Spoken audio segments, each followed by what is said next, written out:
My travels have taken me to haunting places around the globe, though I found that some spots are chilling not because of who lives there, but because no one lives there at all. Imagine for a moment a post-apocalyptic world. Once bustling cities silent, skyscrapers crumbling, entire populations reduced to nothing. In southwestern Japan, there's a place just like this, an island that's been lost to time.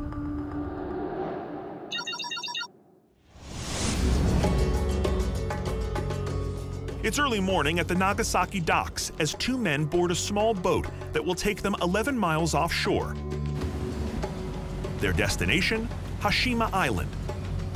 Minoru Kinoshita lived on the island until the age of 12, and this could be his final visit to his boyhood home.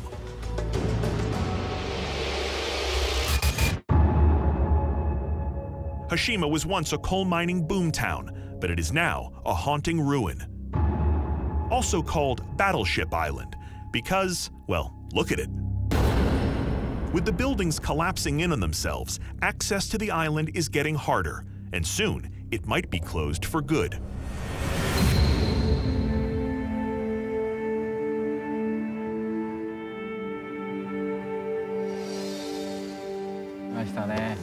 Wow, it's incredible.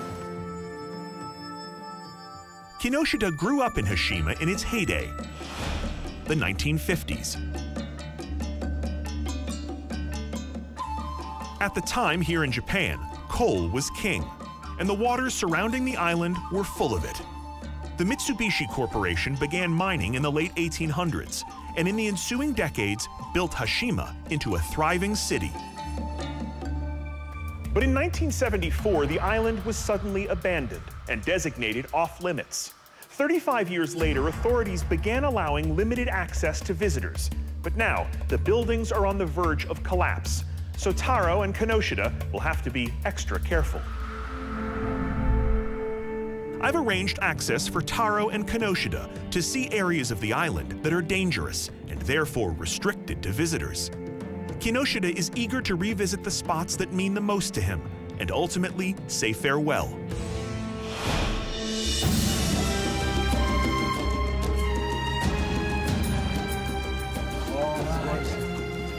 Kinoshita points out the hospital where he was born and the school where he and hundreds of other students crammed into tiny classrooms.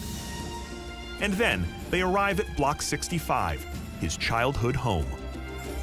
The moment I step here, I remember being in the courtyard and my mother calling from the balconies above. All the memories of growing up here come back.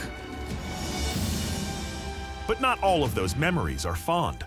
Kinoshita is also haunted by flashbacks of his father, his days working in the coal mine, and having to abandon the only home he ever knew. Kinoshita grew up here in the 1950s, at a time when this island was producing 400,000 tons of coal a year. 6,000 people were packed inside 16 acres, making Hashima the most densely populated place on Earth. As a kid, not all your memories were good. My father was a miner, and I remember hearing sirens go off, which can only mean an accident. I would rush to the window, hoping he was not among the miners who have gotten hurt or worse. I am lucky he never was. To this day, the sound of those sirens still haunts me. But the danger of coal mining isn't the darkest shadow on Hashima's history. Between the 1930s and the end of World War II, hundreds of laborers and POWs were brought here, forced to work the mines, often under inhumane conditions. They finally reached the site that Kinoshita wants to show Taro most. It was called the Stairway to Hell by many locals who dreaded the steep climb. But it was beloved by the children for offering something that the rest of the island lacked. This island was once called the Island Without Green, but this was the one place where you could see soil. I loved coming here thinking about what could grow from it. But not much ever did. By 1974, the island's coal reserves were depleted. Without any natural resources left to plunder, Hashima was evacuated. Kinoshita places an offering on the handrail, a symbol of his memories here. And there's one last thing he wants to do before leaving. I hope life returns to this island, and perhaps I can have some hand in that.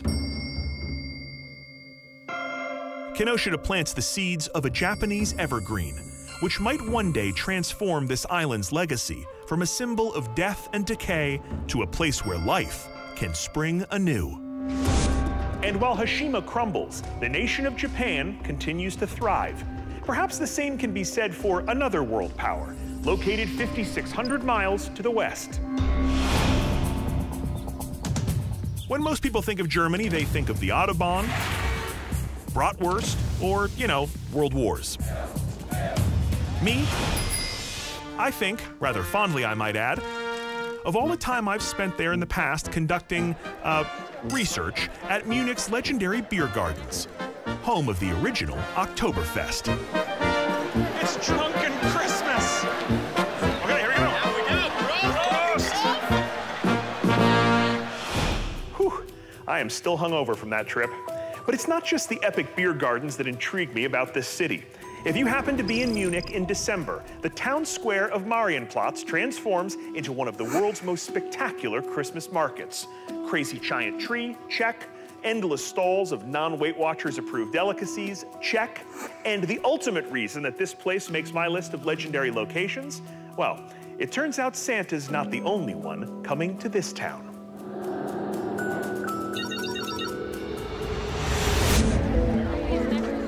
I've been coming to this Christmas market since I was a little kid.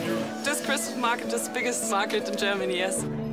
But when the sun starts to set on all this holiday revelry, a distinct chill fills the air. And it's not Old Man Winter, it's Krampus. A half-man, half-goat goblin who, according to German folklore, serves as St. Nick's enforcer.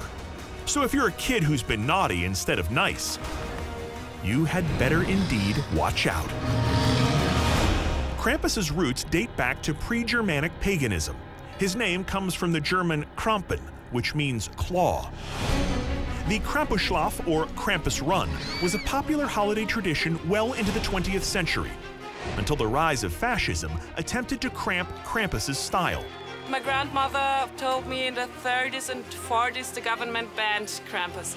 But as the old saying goes, you can't keep a child-torturing half-man, half-goat down.